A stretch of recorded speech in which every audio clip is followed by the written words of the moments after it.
Well, hi, everybody. I'm Don Stewart, and welcome to our second edition of Breaking News for this Tuesday, the 18th day of November, 2025. And let me tell you, there's been so much going on today with the fallout from the Security Council voting yesterday, as well as the visit of Mohammed bin Salman today and visiting President Trump. We're going to emphasize two major stories here. Also, we're going to start this edition of Breaking News with an important correction. I've learned so much in the last few hours here, it's incredible. And the first thing we're going to correct something, and that is the UISF, the International Stabilizing Force, is not a UN force. It's a U.S. initiative to disarm Hamas. This is what Danny Danon told the Jerusalem Post after the United Nations Security Council vote from the Jerusalem Post. So this story he's going to explain, and we'll talk about this, which is rather shocking. Although the United Nations Security Council voted in favor of this force, this ISF, International Stabilizing Force, it has nothing to do with the United Nations. We thought it did. Everybody else thought it did too. So we'll explain that. And then Saudi Crown Prince MBS wants to be part of Abraham Accords at the White House meeting. He said that. Here's the but there has to be a legitimate road to a Palestinian state. So that's the two main stories. And then what we're going to do at the end, there is as we'll talk about in the second story, the Saudis, we mentioned this, want to buy these F-35s from the United States. Israel does not like that idea because Israel has the only F-35s in the region. They're very sophisticated planes ahead of everything else seemingly out there. And there's been a big hubbub about it. And as we'll mention, this Israeli site, Israel Hayom, they had a long article about it. There's three different articles that I've been reading on different sites. I was going to do a story, but I'm going to wait and save it till tomorrow. But Israel Hayom had all this inside information of deals that Netanyahu and Trump made to get this program on the road, the whole peace plan. And I hadn't heard or read about it anywhere else. So we're going to talk about that tomorrow because it deserves a whole program dealing with it. There's a lot of really fascinating information there, which they revealed. They must have some really inside source because none of the other websites, news sources covered it. So anyway, a lot to deal with. All right, headline number one, the ISF is not a UN force. It's a US initiative to disarm Hamas. This is Danny Danon. He's the ambassador to the United Nations from Israel. He said the ISF is meant to disarm Hamas to avoid further conflict, even as questions remain about whether states will send forces, because that's the problem. No one's to send any force there.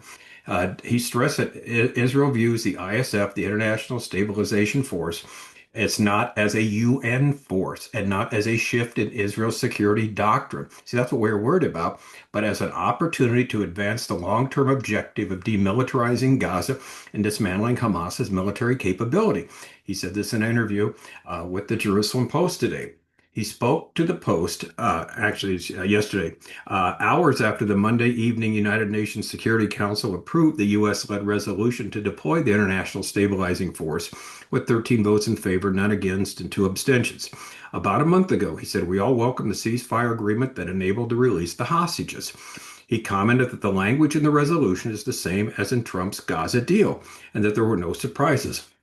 He says, look at the wording. This is of the Security Council resolution that was just accepted by the 13 nations. Look at the wording. Everything comes directly from the ceasefire agreement, Danon notes. The Americans stayed disciplined. Some countries tried to insert problematic elements, but that didn't happen. Israel's immediate priorities, he stresses, have remained unchanged, namely the return of all the bodies of the hostages, demilitarization of Hamas, and removing weapons from the strip. The next heading here, Danon says the ISF could stabilize Gaza after years of conflict. Danon describes the ISF International Stabilization Force as a mechanism meant to help stabilize Gaza after years of conflict. This body will be judged solely on its ability to weaken Hamas's armed capabilities. What interests us now is seeing whether this force can stabilize the situation and strip Hamas of its weapons, he explains. That's the immediate objective. He was eager to clarify what he sees as a widely misunderstood point, namely that the ISF is not a UN peacekeeping mission. Yeah, everybody thought it was. The initiative is not from the United Nations. The United Nations was given no mandate or authority, he emphasizes. It's an American initiative. The U.S. is trying to complete the mission of disarming Hamas. Attempts by some member states to insert stronger UN oversight into the text ultimately failed, he notes. The resolution did not pass under Chapter 7, which would have turned the ISF into a UN Security Council peacekeeping force. There are no sanctions, no enforcement mechanism handed to the UN. For Danon, that is more than a procedural detail. It's a safeguard for Israel's freedom of action. If this doesn't succeed, we are not disappearing. We remain in the area. See, that was the worry we did today.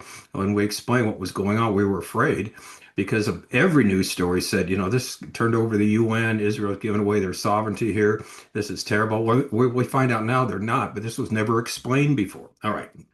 He adds there are clauses about reform and reconstruction and talks about future political dialogue, but Israel doesn't see any feasibility for that right now. Of course not. For Israel, what matters is demilitarizing Gaza. That's the heart of the matter, which we've been stressing every day here. Israel, he insists, will not compromise on the issue of demilitarization. It's a core requirement. One open question is whether the ISF will actually materialize on the ground. That's a great question. It's very complicated, Danon admits. We're not seeing many countries lining up to send forces, whether soldiers or police. There are concerns, and it's clearly challenging. Many states may support the idea of a new future for Gaza, he says, but deploying boots on the ground is another matter entirely. Ultimately, Danon frames the ISF as a chance to avoid deeper Israeli military involvement. This initiative might spare us another operation in Gaza, he said. But if there's no choice, we're not going anywhere. Our responsibility is Israel's security, and we will do what we must. And that's what we've said. It's going to be Israel, it seems. I don't see anybody else standing in the gap. Okay, so that's the story. So let me again emphasize. Here's me talking. So I stand corrected. The ISF is not a UN force, but rather an American one. I wish they would have made that more clear. The UN will have no authority over it.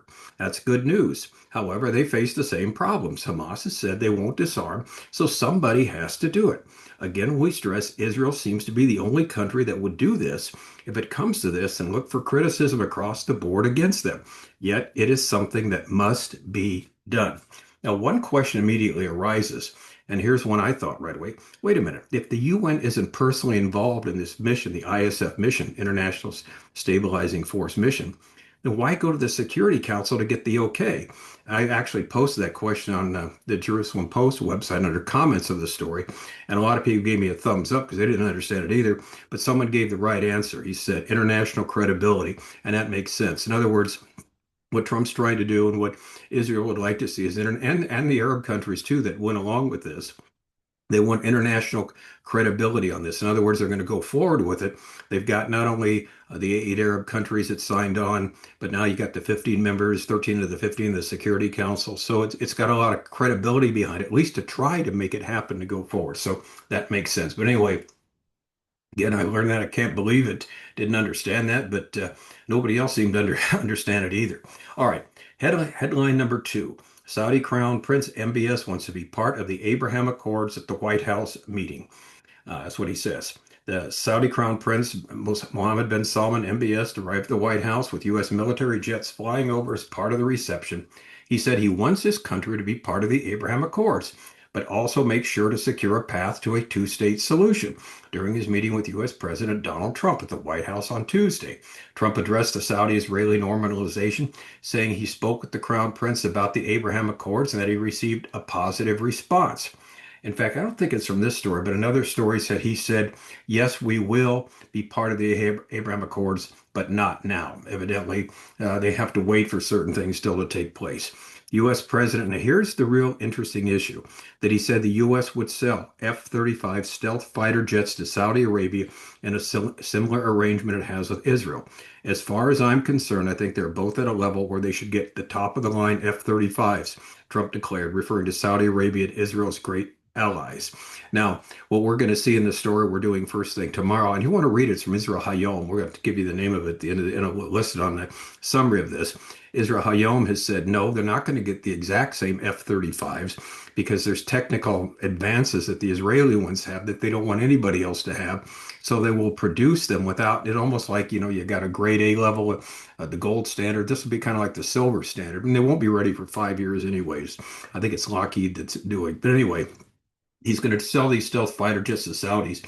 and it's caused, like we said, and we'll explain it tomorrow, a huge hubbub, and we'll summarize it all for you so it makes sense. Because I had to read like three different sites and three different long explanations to kind of figure out how to summarize it. So anyway, Trump also disclosed a possible civil nuclear deal with the Saudis, saying he can see one happening with the kingdom. He announced that MBS has agreed to invest 600 billion, that's with a B, in the United States, with the Saudi Crown Prince promising to increase this, now get this, to $1 trillion. I want to thank you because you've agreed to invest 600 billion in the US, and because he's my friend, he might make it a trillion. Trump said that. And I'm going to have him, but I'm going to have to work on him. Trump said, referring to MBS, the Crown Prince, in response to the kingdom, would increase the U.S. investment to 1 trillion. Can you imagine having that in your bank account? Anyway, this is his first visit to the White House in 7 years, and someone's going to ask why. We'll remind you in a minute. Making his first White House visit in more than 7 years, the Crown Prince was greeted with a lavish display of pomp and ceremony presided over by Trump on the South Lawn.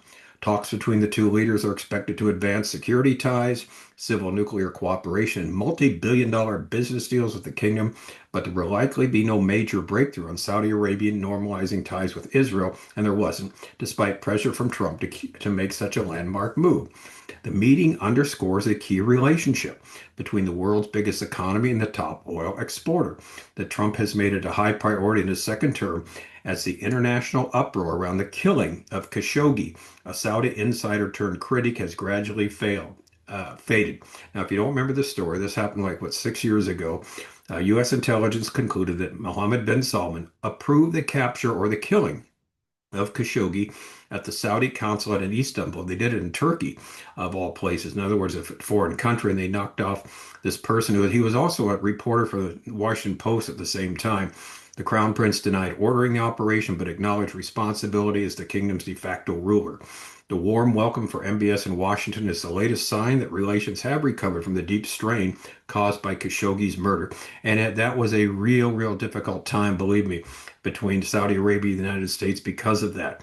So that's in the rearview mirror, so we move on. Trump told reporters on Monday we'll be selling F-35s to Saudis, who requested by 48 of the advanced aircraft. This would be the first U.S. sale of the fighter jets to Saudi Arabia and marks a significant policy shift. The deal could alter the military balance in the Middle East and test Washington's definition of maintaining what the U.S. has termed Israel's qualitative military edge. Until now, Israel has been the only country in the Middle East to have the F-35s. Beyond military equipment, the Saudi leader is seeking new security guarantees. Most experts expect Trump to issue an executive order creating a kind of new defense pact, like he recently gave to Qatar, but still short of the congressionally ratified NATO-style treaty that the Saudis initially thought. All right. There's a huge debate, like I said, in Israel with respect to Saudis buying the F-35s. At least three news websites have extensive stories on the issue, but the site Israel Hayom seems to have some inside information on the sale that has troubled many. And it's called Saudi F-35 Deal Brings Israel Major Diplomatic Concessions.